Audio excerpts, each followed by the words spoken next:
Hi, I'm Chet Haas, an engineer on the Android team at Google. I gave a talk with Romain Guy at Google I/O recently called A Moving Experience, in which we talked about various cartoon animation techniques that you could apply to user interfaces. One of those techniques is called squash and stretch.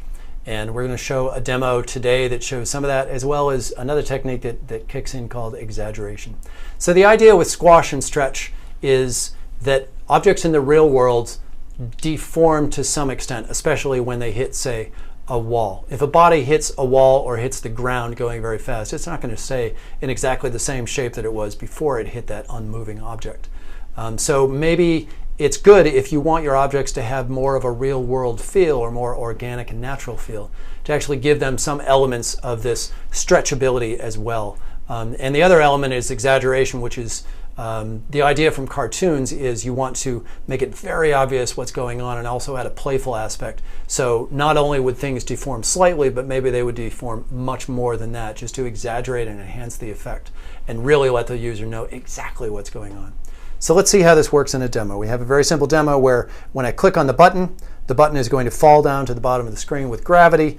But before it bounces back up, we've got this feeling that the button is of this more elastic and rubbery material. And so when it hits the ground, it's actually going to hear a little bit and squash and stretch out before finally snapping back and then bouncing back up to its starting position. I've enabled a menu item so we can slow this thing down so we can see it in a little bit more glorious detail. And you'll notice that we're actually deforming the button as it falls as well. So it's not just when it hits the floor at the bottom of the screen, but also as it's falling, the object is actually stretching out according to gravity a little bit. It's very subtle. It's hard to catch when it's running at full speed, but it also indicates to the user this subtle aspect of this button is interacting physically more with its environment than buttons typically do. So let's take a look at the code. It's actually fairly straightforward animation code using object animators and property values holders to animate these things in sequence. So first of all, we calculate the animation duration based on whether we've enabled the scaling option there so that we can see the animation run really slowly.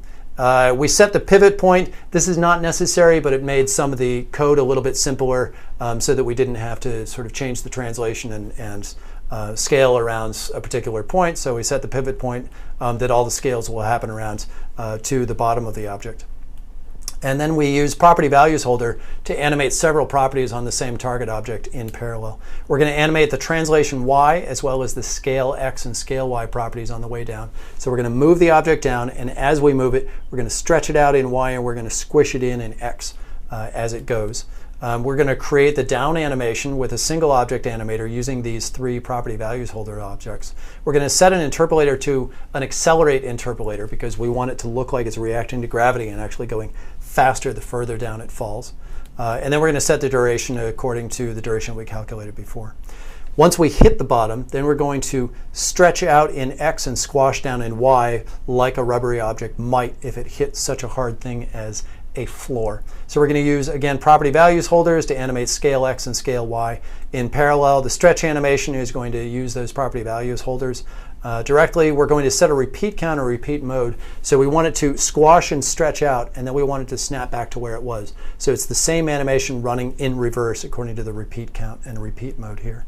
We're going to set an interpolator of decelerator, so as it stretches out, I wanted this feeling of the rubbery material having this tension. The further out it goes, the slower it's going to go until it finally reaches the end and then snaps back. And as it snaps back, it's going to use the reverse of deceleration, so it's going to accelerate, which is what, again, this elastic or rubbery object would do.